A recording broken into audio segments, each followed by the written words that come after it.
to Regal 91.1, you stupid fat hobbitses!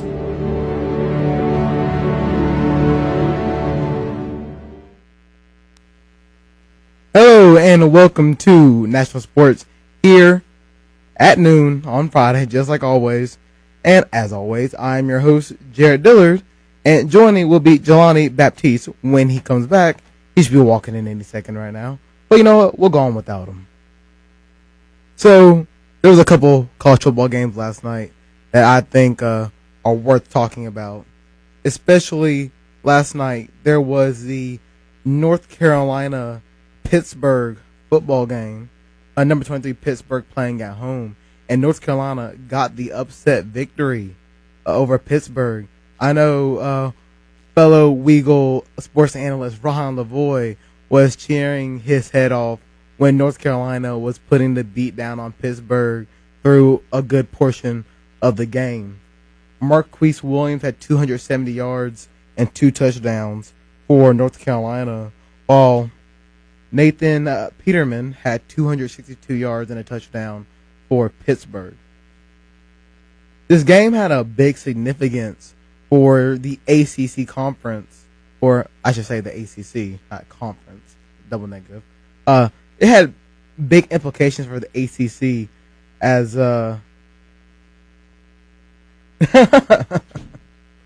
and joining me now is Jahlani Baptiste. I told you guys he was coming in any second. How's it going, everybody? So I was just talking about number 23 Pittsburgh falling to North Carolina last night, and how Ron Lavoie, fellow sports analyst, was probably cheering his head off as North Carolina was there to pick up the win, and how the ACC is looking like it's going to be North Carolina Clemson in the championship game. Yeah, North Carolina played a really great game. Earlier this year, Ryan and I have a show together. He picked North Carolina as his dark horse team, and I picked Duke as my dark horse team.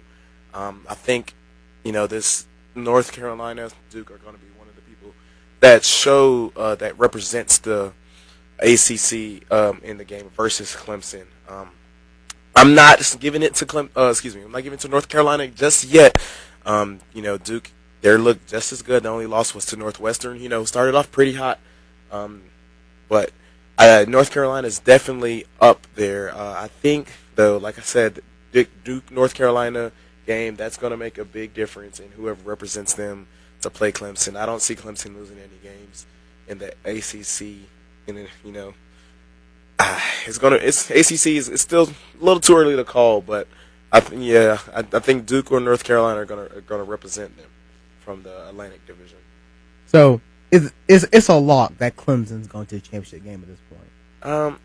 I guess crazier things can happen, and if God forbid Taj Boyd goes down to injury, we could still see Florida State slip in there. Georgia Tech's Georgia Tech's out of it. If Clemson loses to North Carolina State this weekend, that's one loss for them and one loss for Florida State, and so we really wouldn't know until later on. I hate sounding like that guy. Like anything can happen, but that Florida State game shows you anything can happen. So I think it's a pretty safe lock in the sense of I don't really see Clemson losing from this point forward. But like I said, anything can happen. I think Clemson, 80% is probably going to get to the ACC championship game undefeated. I actually did have Clemson in my Final Four for the playoffs preseason. So just for vanity's sake and for making myself feel a little bit better, I do see Clemson making it to the playoffs. Now, correct me if I'm wrong, but Clemson does play Florida State, don't they? Yes, they should be playing Florida State. I can't think off the top of my head if they will be playing them this year. I assume they would because they're in the same division. Yeah, they're playing Florida State that weekend of November 7th. They have that game at home, so that's a very big advantage for them. Outside of that, they play Wake Forest, North Carolina State this weekend, and Syracuse, and South Carolina at South Carolina. But that game, I don't think it'll be close at all with Steve Spurrier gone. So I don't see Clemson losing a game this season. So not this Saturday, but not tomorrow, but next Saturday. Next Saturday. Man, they're going to have a big showdown there. They are. Florida State looks really good. Everett Golson has been doing a great job. You know, we're expecting that game to go to overtime against Georgia Tech, preseason top 15 team, who's fell off. But Florida State they look really good. Only problem with the Florida State right now, Dalvin Cook has a little injury. I'm not really sure how deep they are at running back, but Florida State looks pretty good. And doesn't I don't know either about this one, but does North Carolina play Duke next week as well? I'm not 100% sure.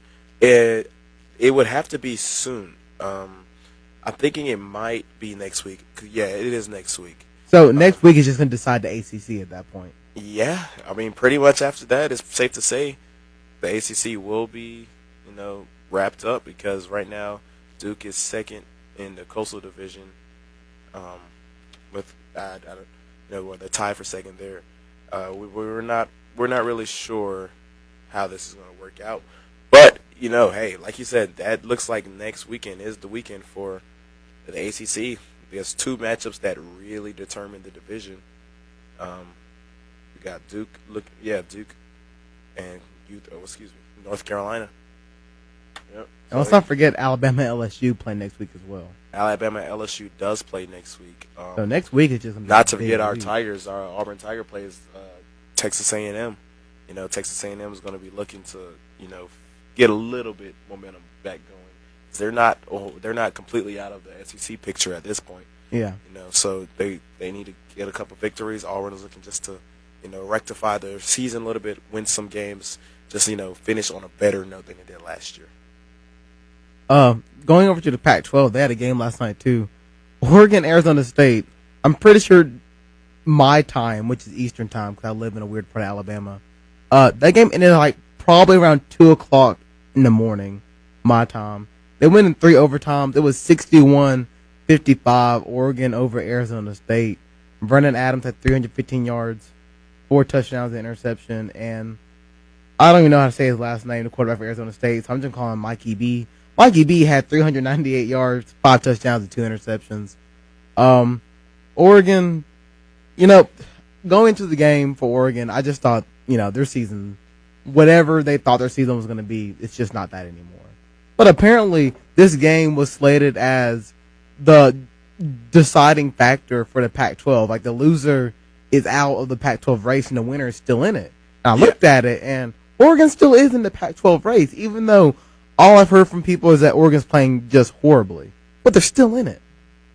Yeah, it was a very big game for Oregon. You look at their schedule, they still have Cal, Stanford, USC. Those are teams that are right there in front of them. Stanford and Oregon are in the same top half of that division. It was a very important game. When you do lose stumble a couple games, like Oregon has done, they've lost 3 games. The Washington State game, the Utah game, and the Michigan State game. Only 2 of those games are in conference, though. So you still have that ability to win. I'm pretty much a believer that if you have 2 losses in conference, you're never 100% out of it. The biggest reason I think that is just remember 2007 LSU. Yeah, that was a 2-loss team. They still won that SEC, and they went on to win the national championship. Every year is not that crazy where a 2-loss team can win the championship, but they still have Stanford, they still have Cal and USC, and those are looking at the Pac-12 North, they're one of the stronger teams in the division. In the in that division. Washington State's ahead of them. Stanford's ahead of them, but Washington State, Stanford has to play each other still, and when that happens, at least one of them is going to get a loss. Washington State already has 1 loss, so when you factor all of those things in, they're not 100% out of it. You look at it, and Stanford, okay, let's say Washington State pulls the upset this weekend. That's 1 loss for Washington State and Stanford because they're actually playing this weekend. Oregon still has to play Stanford. If they beat Oregon, if Oregon beats Stanford, that's 2 losses for Stanford.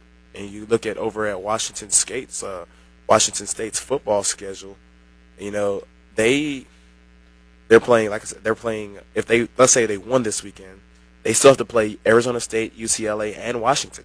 So they could definitely lose another game somewhere else on that schedule also. Yeah. So it's not too late for Oregon. Oregon has to win out. Now, unfortunately, since they did lose to Washington State, if Washington State does not lose at least 2 more games in the Pac-12, they will not have the tiebreaker. But Oregon could have the tiebreaker over Stanford. But realistically, I don't see them winning because Stanford looks really good. Ever since they lost that first game, Stanford has just, looked really good. That first loss was, not first, their only loss was against Northwestern. Same team that I mentioned earlier that started off really hot, also beating Duke really early. They fell off a little bit with some injury bugs, but that Stanford team looks really strong. They've pretty much been dominating the competition the last couple of weeks. We'll see how it goes this weekend with Washington State. They've been on fire. They've been throwing like crazy. That air raid offense they run out there. Washington State looks good, but that's going to be really interesting, the game, and that game is on this Saturday at 9:30 p.m. So, all of our East Coast SEC games should pretty much be done by that point, at least till like the second half of that Stanford game. So we'll be able to watch some really good football on Saturday. So going back to LSU, when they had 2 losses playing the national championship, do you think it's possible to have a 2-loss team in the Final Four this year? But this year's been crazy. There's a lot of teams going down. I think it is possible, but I think that the 2-loss team would have to have a lot of help. As of right now, I believe there are 8 undefeated teams, those being Ohio State, Baylor, Clemson, LSU, TCU, Michigan State, Oklahoma State, and Iowa. So that's 8 2-loss teams. That's just in the top 10, not including schools like Memphis from G5 conferences that are also undefeated. Now, those are 8 teams that have no losses.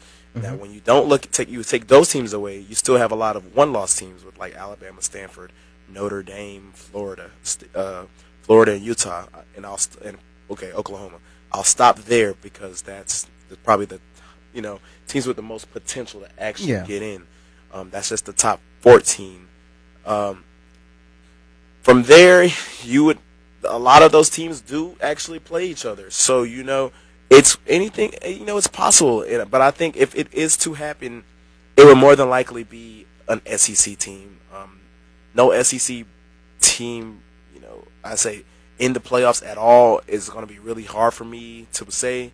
That Stanford loss to Northwestern is starting to look worse. So I think that might hurt them some. You got Michigan State and Ohio State who has to play each other. LSU still has to play Bama, so LSU can end up with a loss, or Bama can get its second loss. Notre Dame still has to play a couple teams.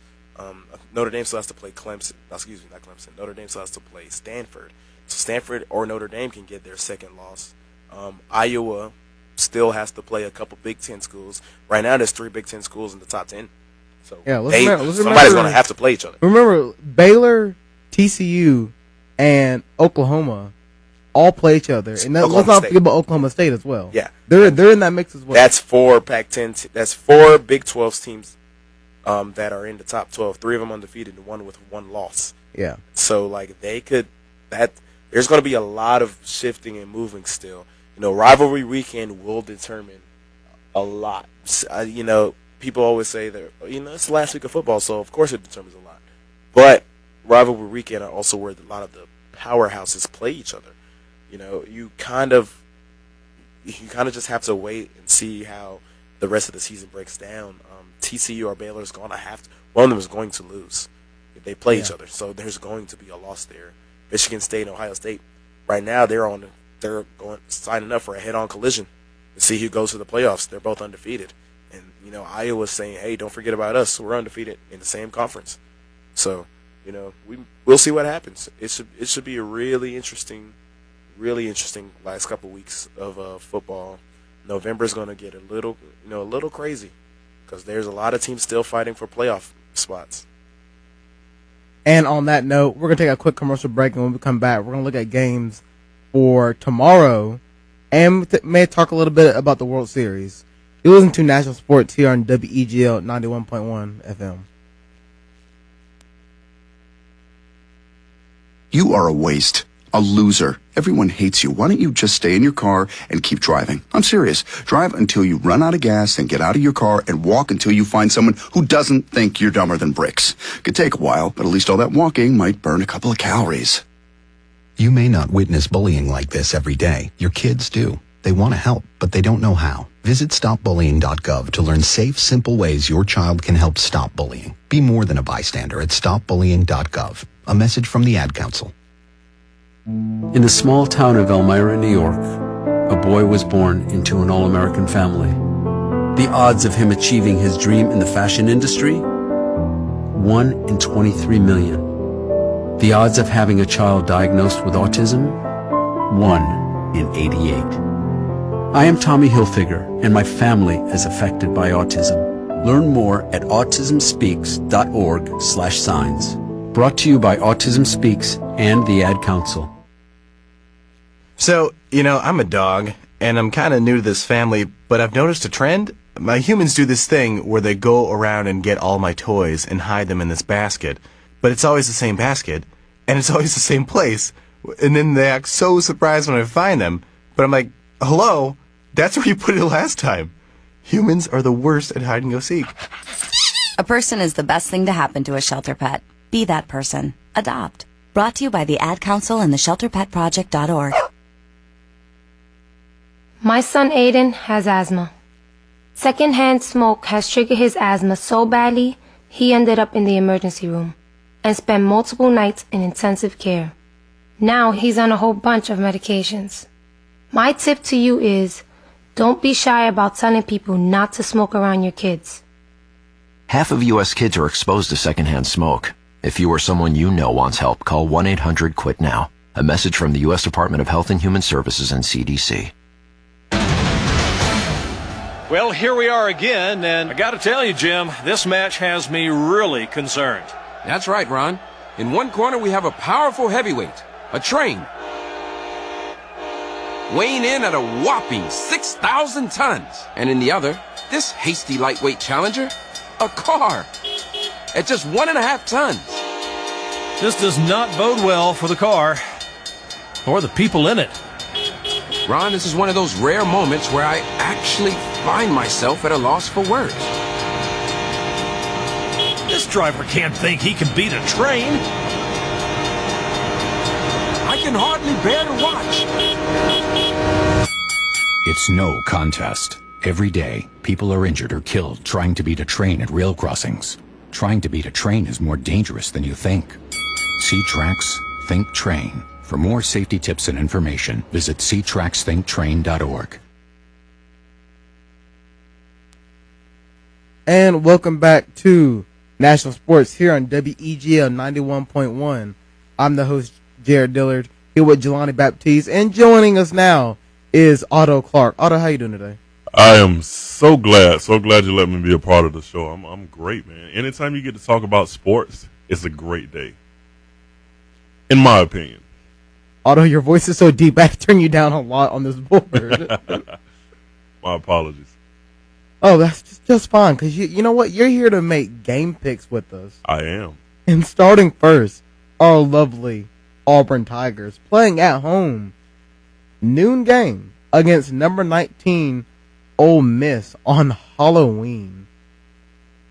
My game day prediction. So we've got an Ole Miss who is stacked with talent, loaded with talent, in my opinion. An Ole Miss team that beat Alabama. I know a lot of Alabama fans would like to say that Alabama beat themselves. No, Ole Miss went in with a good head coach, and they went and played. They outplayed Alabama. So we have an Ole Miss team that is, a decent team, but very inconsistent in how they play. And you have an Auburn team looking to prove themselves. I mean, they went to the wire with Arkansas last week. We saw a lot of fight from them that we didn't see in the Mississippi State game. I'm taking Auburn winning by – it's going to be a tight game because this is Ole Miss. We're not just talking about, a sorry school. Auburn wins by 3. I think the Halloween crowd has something to do with it too. Now, you might disagree, but that's my opinion. John, you want to go next on this one? Yeah, I can. I am also taking Auburn. I have taken Auburn for different reasons. What Otto was saying was correct. Auburn looks to prove themselves this weekend against Ole Miss. They played really well at Arkansas. They had a heartbreaking loss. Though my reason for taking them is completely different. Ole Miss did play a really good game for the most part against Alabama at Alabama, but they, when you get a almost 20-point lead and blow it 2 times, that's just a scary sign. Ole Miss's defense is not as dominant as it was last year. They do have a really potent offense, but with that being said, Ole Miss just, they just not proven it to me yet on the road. They lost at Florida. They lost at Memphis. Which Memphis is a pretty good team this year. They're 7-0, but their road play is just not, it's not standing out to me. And when you look at their schedule for this season, outside of the Alabama victory, they don't really have one victory that is really just very, very. It looks just good. The Texas A&M victory looks good, but it's been, Texas A&M. Been proven multiple times they can win a couple early games, get boosted really high in the rankings and end up not being that good of a team, losing just game after game after game. I think Auburn is going to come out, play really well. The defense, they're going to have to make a couple stops this weekend. Defense did not play bad. They were getting to the ball. They just could not make the big plays sometimes. But Sean White looks really, really accurate. Ricardo Lewis looks like he's going to try to have a big game this weekend. He tweeted out about, so he's sorry for his losses, not his losses, but his drops, and he's going to make Ole Miss defense pay. But Laquan Treadwell said the same thing, so I think it's going to be a really high-scoring game. But I gave Auburn the advantage. Auburn at home. Ole Miss has not played amazing at home. On the road. Chad Kelly, he did not have the greatest game at Florida or at Memphis, and some of those passes he made at Alabama were really questionable. Also, he got a couple lucky bounces, but I'm definitely going with Auburn to win by 7. Ooh, I struggle with this one all day, all week, really, and I'm gonna go with Ole Miss, even though they haven't played very well on the road. It's not that I think Ole Miss is the better team. It's just I don't trust Auburn's defense as much as I want to anymore at this point. A lot of times, Kentucky, for example, when it was 3rd and 87, they somehow converted. And as a defense, you just can't allow that. And Ole Miss, they can spread you up pretty bad, and they can throw all over the field. So that defense, the defense can buckle down and get the stops and make a couple big plays just so Sean White can get into a rhythm, then yes, Auburn can win the game. But it's going to be up to Will Muschamp and that defense if they want to pull out something, tomorrow. For me, at least. I think we get back to Jahlani's point of Ole Miss not playing well on the road. We also have an Auburn team who has not played that well at home either. They have improved. And so we'll look at this week, which team is going to break that streak, that identity? Which team is going to change their identity on this game? Because that hinges on this game. Both of them have the opportunity to change that. That is true. Auburn on the road and at home has had moments where they struggle. Even San Jose State, which should have been handled.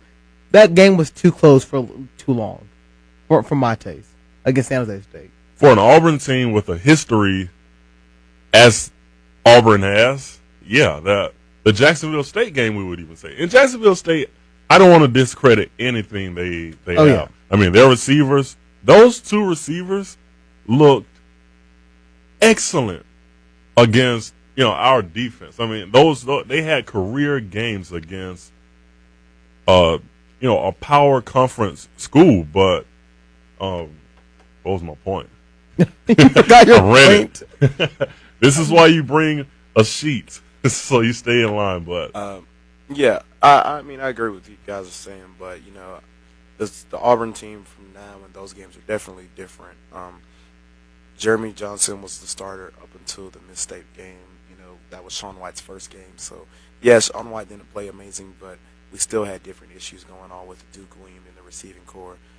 Since Auburn's dismissed Duke Williams after the Mid-State game, Auburn's put up 35 points, 30 points, and 54 points. So, two of those games were on the road, 35 versus San Jose.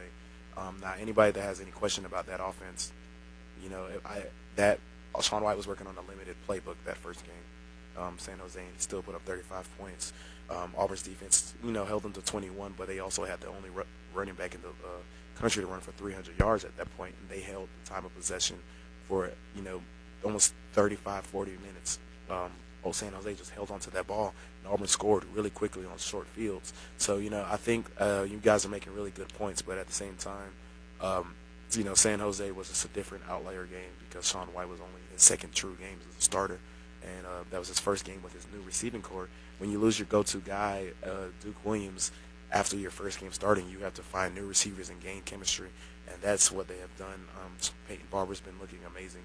The one bright spot of this team this year is Auburn seems to have found a running back and a quarterback for the next couple of years. But next we're going to talk about USC and California. So USC played Utah the other week. Completely opened the door and swept them out. That was I picked USC to win that, so I felt pretty good that weekend. But I'm gonna pick USC to win this one as well, mostly because Cal the last couple of weeks have looked pretty flat when they come to playing football games. They play Utah as well, and USC, they lost their coach. They have an intern, and their season is considered a bust at this point. Because USC is always championship. And they're in that position where they're not thinking about that right now, but they're thinking about playing the spoilers. And some teams know when you're in that position of being just a spoiler, you can become very dangerous. It's almost like Auburn. Like, honestly, do we think we're gonna make the SEC championship? No. But being that spoiler, that Alabama game, that Texas A&M game, the Ole Miss game, they're going to be really important because we beat them. We ruined their season. And ruining Alabama's season at this point is just as good as winning the SEC championship. So I'm going to take USC because they want to upset somebody's year. And they've done that with Utah, and they're going to do that again with California. Yeah, Jared, you're making a great point. At this point, they already know they probably won't make the football playoffs, but they're actually not out of it for the division. They're 4-3 right now with 2 losses against division opponents, those being Washington and Stanford. Luckily for them, those are the 2 division opponents that are on the north side of the division. So if they go 6-0 against the South, or 5-0, excuse me, against the South, they could still slide in there. They beat Utah, Utah's 3-1, leading the South right now. They still have to play UCLA, who's 2-2. USC is currently 2-2 in the conference. So if USC wins out, they could still be the representative of the Pac-12 South for the for the conference championship. So I think with the firing of a coach mid-season, that is scary. But Utah came out to California, tried to play South Cal, and tried to play USC at home, and USC won at Memorial Stadium. They won that game, and it was convincing. USC looked like a rejuvenated team. They looked amazing. They were flying to the ball. They were making big plays on offense. It looks like the team that people expected them to be preseason. I'm definitely going with California to lose this game. This game is at Cal, but I just think they lost that momentum that they were that they had. Interim coach Clay Helton at USC has done a really good job keeping the team focused. Steve Sarkisian, hopefully he gets some help. And USC, they're still in it. They're probably not going to go to the playoffs, but they could still somehow win the division and win the conference. So I'm going with Cal. I'm going with Southern Cal. After the whole after this, all of that, I'm just going with Cal. No, I'm definitely going with Southern Cal. Sorry about that. Like you defend USC and then go with Cal. That's confusing. Man. Well, Jared, I'm going to take USC, and we're looking at a USC squad who, they have the same weapons, but they're playing a different game. And I don't know if you remember, and this wasn't too long ago, the last time USC fired a coach during the season when Kiffin was there, the team, it was as if the team, adopted a new identity. Yeah, so we had a USC team that didn't look like they had much promise come out and start playing under Coach O. Who is that? What is it? Ole Miss now? Yeah, Coach O now. And so we got a USC team, as history shows, they do well when the coach is fired. This would have helped a few games ago. Not that I wanted to see him go. It was a sad situation the way that he went, but I'm taking USC. They're hot right now. And, if history repeats itself, they'll play as they did when Kiffin was fired. I'm taking USC all the way. I wouldn't stack the cards against them. We would go to our next game, but we're going to take a quick commercial break, and when we come back, we're going to come back with Florida State, who is still licking their wounds from what Georgia Tech did to them, and Syracuse. You're listening to National Sports here on WEGL 91.1 FM. Our daughter might be drinking or taking something else. We can't talk with her about it. She keeps everything secret. But when I pretend everything is okay, I'm keeping secrets too. My therapist suggested Al-Anon family groups. It was helpful to hear what other parents said. Are you troubled by someone's drinking? You might be surprised at what you could learn in an Al-Anon family group from people just like you. Call 1-888-4-AL-ANON or visit alanonfamilygroups.org.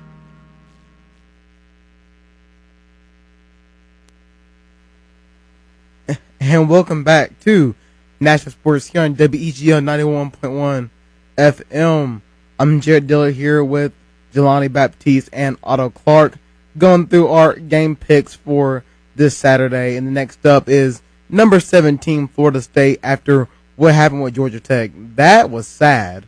Got a field goal blocked and returned for a touchdown to lose that game and end their perfect season.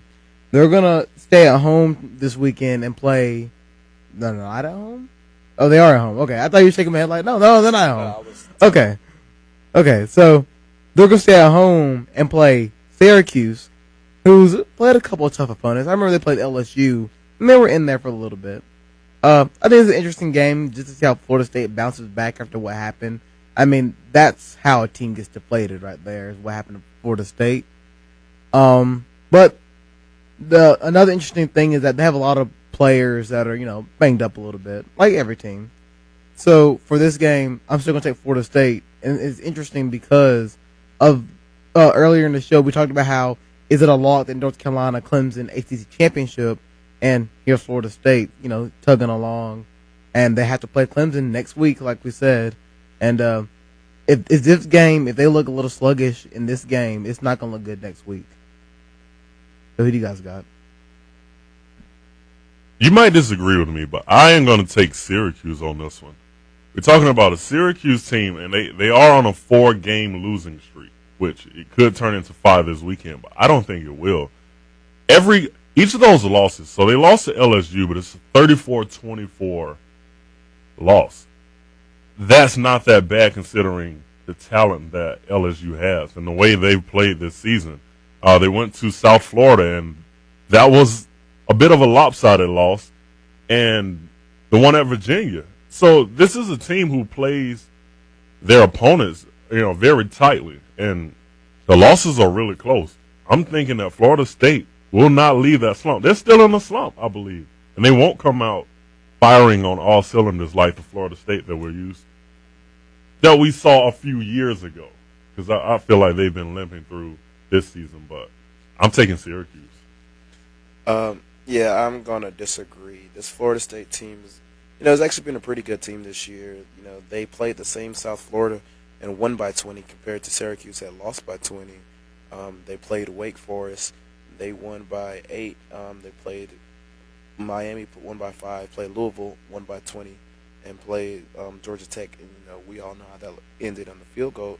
Ended up losing by 6. But, like you said, Syracuse has had a couple impressive games. They did play LSU pretty close. And, that game was close until the fourth quarter where Leonard Fournette decided just, you know what, I'm taking over. We're going to win this game. But, they also played Pitt, who was just up until this week was ranked number 23, and they lost only by 3. But this game, the difference from this game and those games, this game is at Florida State. LSU and Pittsburgh were both at Syracuse. That's just a different atmosphere for both of those teams. LSU coming all the way up from Louisiana to go to New York, and for Pittsburgh coming up from Pennsylvania to go to New York to play Syracuse in those conditions. It's definitely different. Syracuse going down to Florida State's area, that's asking for a lot of trouble. Everett Golson has had a pretty good season. He's only has 1 interception. That's something that is very important to mention because one of his biggest problems at Notre Dame was he could not stop from turning the ball over. Everett Golson has done a really good job at Florida State. Dalvin Cook is not playing this weekend, I don't believe, but he has had a really good season. And behind him, Mario Pender, he did just as good of a job. As soon as Dalvin Cook went down, he came in, stepped up, and has done a really good job. Florida State has 3 receivers with over 300 receiving yards and 2 to 3 touchdowns. So, they're pretty balanced on offense, and I just think Florida State definitely has the talent advantage. They're just a better team, better coaching. Jimbo Fisher, with all the off-field shenanigans that went on with Dalvin Cook and Jameis Winston, he's still done a good job to keep his team concentrated and ready for the games. He's definitely the better coach in this matchup. But I'm going with Florida State, and I don't think it's going to be close. I'm going with a 20-point win. Okay. This one, and we need to start moving quick because we're running out of time. Number 3 Clemson, NC State. Playing at NC State, who do you guys got? I'll keep it short. And I'll keep it really, really short. Go Tigers. Go Tigers? Clemson, they take this one. After the win last week, I'm pretty sure no one doubts Clemson in this game. That's true. I'm going to go Clemson as well. I just think this is I think this game is interesting because Clemson is playing Florida State next week. And, sometimes when teams look ahead in their schedule, they forget that other team and they slip up. And you're playing on the road. So I just want to see how Clemson's going to show up. I think they'll be just fine. I think they'll win by more than 20 points. But it's going to be interesting to see. You don't think they'll win by more than 20 points? I don't. I think they will. I'm going with Clemson as well, but I'm going to say this will be a close game. NC State's had a couple weeks to get ready for this game. They were on a bye week last week. They are definitely. I'm going to go with Clemson, but I think Clemson wins big, but my big is going to be 10 points. I don't think it's going to be a 20-point victory. Okay. Georgia at number 11, Florida. Florida's gone through. Honestly, they've both gone through a couple of tough losses. Florida losing their quarterback, the PED testing. Georgia losing Chubb to a knee injury. The game's in Jacksonville, like always, every year. And Georgia, they only have 2 losses. They may not be ranked, but they only have 2 losses. And Florida's still looking to find their way into the SEC championship game. And this game, I'm going to take Florida. Georgia's offense just seems to, ever since Chubb got hurt, it just seems to halt. And I'm not sure what they're going to figure out to get that offense going. And you're facing probably one of the toughest defenses in the SEC in Florida. Yeah, I'm also going Georgia. Excuse me. No, I'm not. I'm going Florida. I don't know what I'm saying. I was reading Georgia and said Georgia. I'm going Florida. Georgia's defense is not up to par. Their offense has looked horrendous since Chubb went out. they had a quarterback competition go in this week, and Grayson Lambert definitely lost his starting job. So I think that Georgia just has so many question marks going into this game at Florida. It's a neutral site game in Jacksonville, but it's usually like 60% Florida fans, 40% Georgia, just because of how close it is. I'm definitely going Florida. Florida, they had a week to get Treon Harris ready for this game. They had a bye week after the LSU game, so they had 2 weeks with Jim McElwain, who is seeming to be one of the better hires of the offseason. Very good offensive coach. So I'm going with the Gators here. I'm saying that the Georgia Bulldogs, who will not be cooking Gator stew down there this weekend. I don't know. I just came up with it. I'm going Florida all the way. We're talking about a Georgia team who went in their last game, the one against Missouri, 6-9. Offense could not generate points. Against this Florida defense, I don't see it happening. I don't see Georgia coming out with a win. Sure, Florida has lost their quarterback, but I guarantee Florida will put up more than 6 or 9 points. If Georgia wants to win, they can't go in and play like they played Missouri. This is another game on the road. That was at home, and they only put up 9 points. This is on the road against a quality Florida team who is still trying to put pieces together. I'm taking Florida. Still. Number 12, Oklahoma State, is playing Texas Tech, and Texas Tech has played a lot of good teams close lately. And Oklahoma State is that one Big 12 team, because you got Baylor, you got TCU, you got Oklahoma. Then there's Oklahoma State, and nobody really talks about Oklahoma State that much. Here they are, they're sitting at 12. But is this the day that Oklahoma State finally just slips a little bit? I mean, they did lose to TCU. Let's not forget they did play TCU already. But is this going to be the week where, did Oklahoma State play TCU? No. Okay, never mind. Forget what I said. I don't even know who Oklahoma State's played. Anyway, is this going to be the week that Oklahoma State just lets it go, and there goes Texas Tech? Texas Tech has played TCU in Oklahoma. And we all remember the Texas Tech TCU game, how that ended. So who do you guys got between Texas Tech and Oklahoma State? They're playing in Texas Tech. Yes, they are playing in Lubbock, Texas. Lubbock, the home of Texas Tech Raiders. I'm going with Oklahoma State. Oklahoma State, they're just better. Texas Tech has they're played, just flat out better. Yeah, Texas Tech has played a really good this year. Cliff Kingsbury's doing a really good job getting them better and better. You lost your starting quarterback over to Oklahoma, but Oklahoma, they played Oklahoma last week. They just came out flat and got manhandled. They played TCU close. They played Baylor not very close. They got manhandled in that game too. And I think Oklahoma State is just better. So Oklahoma State. And I think it'll be about a 7-point win. Well, I think we'll see a lot of cowboy boots and hats, Wrangler hats, in that town this year. So we got the Raiders against the Cowboys. You hear a lot of yeehaw, too. I want to take the Cowboys in this one. I first heard win of Cliff after they played Arkansas. And, he was jaw-jacking at Arkansas's head coach, pretty big-mouth coach, Brett Bielema. Yeah, Brett. And you got to be pretty brave to go at Brett. He's a pretty big guy, but he wasn't afraid. He was unafraid. I think they have their hands full, and Oklahoma State goes away with a win this time. Yeehaw. Go Cowboys. Otto, some of the stuff you say, it makes me wonder if Weagle needs random drug testing, because those some pretty random stuff you're saying right there. And I'm crazy sometimes, but you took the cake today, my friend. The last one, and we gotta head to a quick commercial break. It is college football's game of the week, 8:00 at night. The Notre Dame Fighting Irish, number 9 in the country, are traveling to take on number 21, the Temple Owls. And let's be honest, nobody probably really knows what Temple's doing right now, but they're undefeated. I do know that. If I had to choose this game, you know what? I'm rooting for the underdog. Let's go, Owls.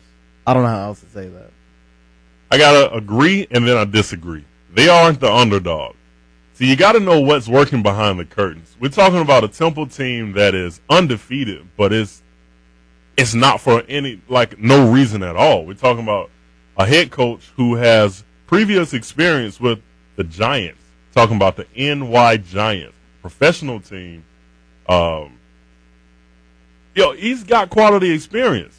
I'm taking Temple. This Notre Dame team is going to be stunned this weekend. Yeah, no. I definitely don't agree with any of that. Temple, no. Temple's undefeated. Yeah, they haven't lost, but okay, Temple also hasn't played anyone. Their best win is against Penn State, who pretty much just been bad this year. Then they played Cincinnati. They won there. Wow, Cincinnati's not very good either. Massachusetts, Charlotte, Tulane, UCF, who still hasn't won again. Eastern Carolina. They haven't played one impressive team yet. I think when they play Notre Dame, you will see the difference in talent level. I do agree that Matt Rule is a really good coach. So don't think I'm taking away anything from Matt Rule. I just think the level of talent and competition, there's a big difference. Notre Dame is the number 9 team in the nation. They have only lost to one game to Clemson by 2 points. That's a difference of a field goal in clock management. I definitely think Notre Dame is a very good team. I'm high on Notre Dame this year. Normally I'm not. Deshaun Kaiser gets it done. Notre Dame goes into Temple, into Philadelphia, and wins this game. I wouldn't doubt it. Stranger things have happened on Halloween. What does that mean? How much do you think Notre Dame wins by, Jahlani? 2 touchdowns. 2 touchdowns? Yep. I'm basing that simply off of the talent level. If this game was at Notre Dame, I think this is a 3-touchdown game. Also, I would take one of those away for them being on the road. May start off a little bit weak, but this being a primetime game, Notre Dame will show up. Brian Kelly will have them ready. Deshaun Kaiser will be playing up to his potential, and I just think Notre Dame is the better team overall. There's just a talent level. There's a big talent disparity, and that's a talent level. There's a big talent disparity, and it's definitely favoring Notre Dame. Okay, and we're gonna take a quick commercial break, and we'll come back. We're gonna talk about the World Series just for a quick second, and then jump over to some NBA basketball. So you listen to the National Sports here in WEGL 91.1 FM.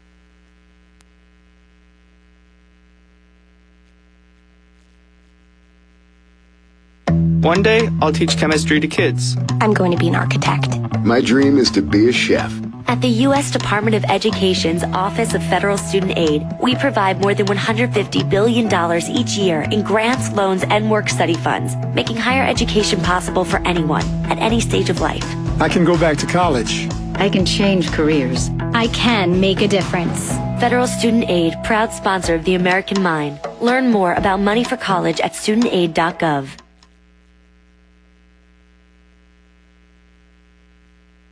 I'm Anthony Anderson, and I know you love your family, but are you taking care of their future? If you can buy a latte, you can buy life insurance. It's that affordable. Learn more at lifehappens.org. A public service message from the nonprofit Life Happens. And we're back here, National Sports on WEGL 91.1 FM. I'm Jared Dillard with Jahlani, Baptiste, and Otto Clark. Real quick, Game 3 of the World Series is tonight. Kansas City at the Mets in New York. KC leads 2-0. You're going to see the starting pitchers. Okay, they both have some really crazy names, so stay with me on this one. Jahlani, you want to take a crack at that? Yeah. It's Yardarno Ventura and Noah Syndergaard. Me personally, I'm going with the Mets here. Syndergaard is definitely one of the best pitchers in the league. If he was not on that Mets rotation, he would definitely be an ace somewhere. The Mets are, they're a very good team this year. Their hitting has carried them in the playoffs. Same thing for their pitching. They say you need good defense and pitching to win championships in baseball, and the Mets have that. They lost a tough game 1 at Kansas City, lost game 2 really bad in Kansas City. This game's in New York.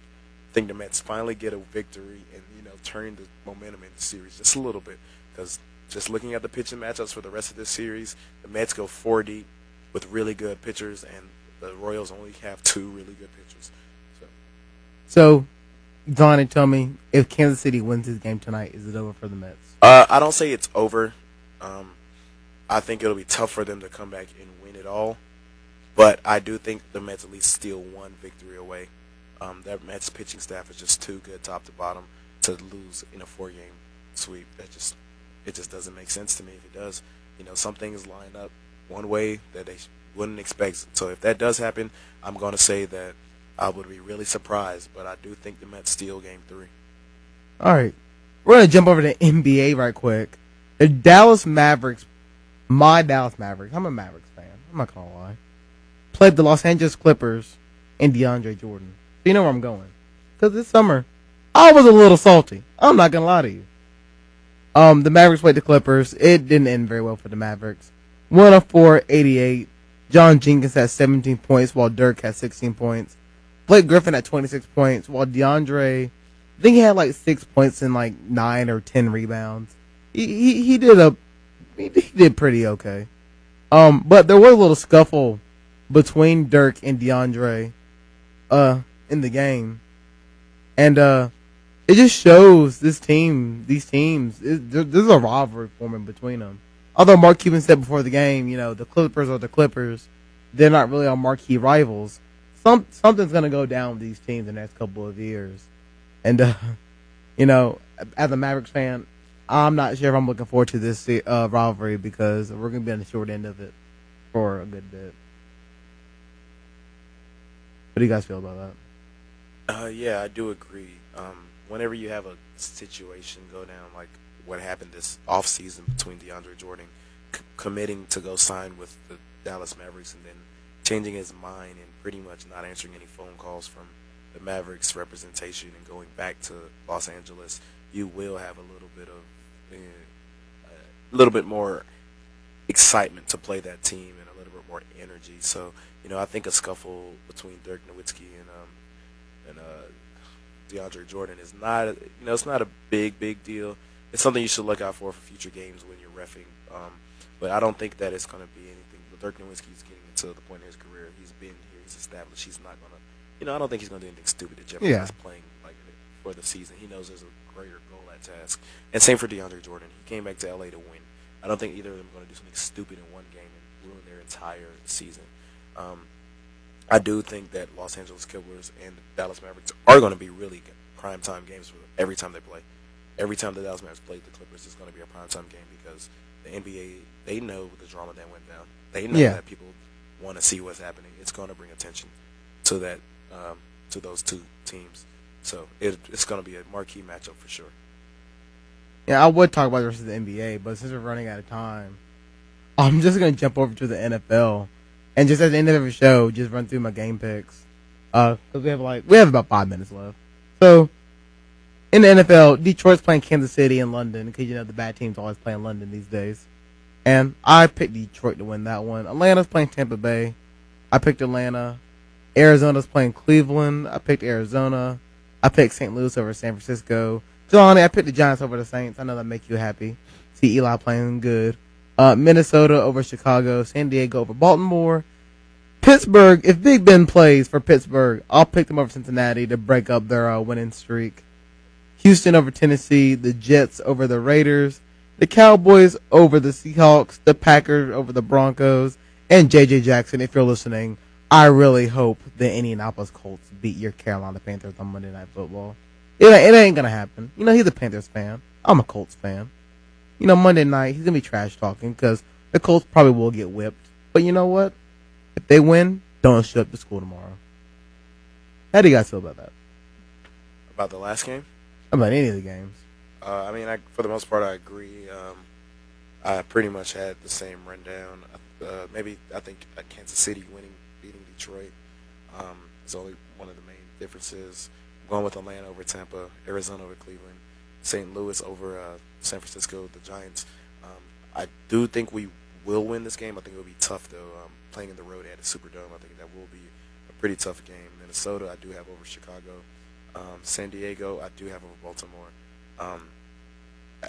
Your asterisk, if Big Ben plays Pittsburgh, that I still think he'll take a game to warm up and get back into it, so I'm going to go Cincinnati there. I'm definitely going with the Jets.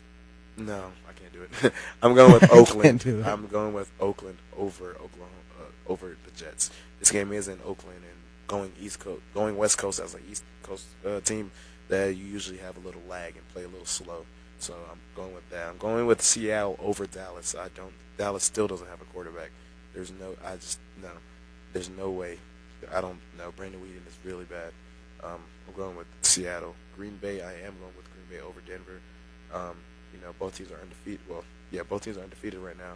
But Aaron Rodgers just looks so much better than Peyton Manning right now. Peyton Manning just looks old and slow. And I'm going with Carolina because Carolina's the better team. Just flat out, Carolina's a better team. Carolina looks really, really, really scary. If Kelvin Benjamin was healthy, that team would be really scary. I would not want to play them. Otto, you got anything crazy to say before we go? Since we're running out of time, you know what? I think I'm going to save my predictions maybe for next time if I'm ever on the show again. I won't run off like I ran my mouth on this show. Yeah. I have. So I'm going to be silent on this one. You're going to be silent? I'll let you take the last 2 minutes. Oh, well, you know what? I think it should be interesting next couple of weeks for sports, especially next week in college football.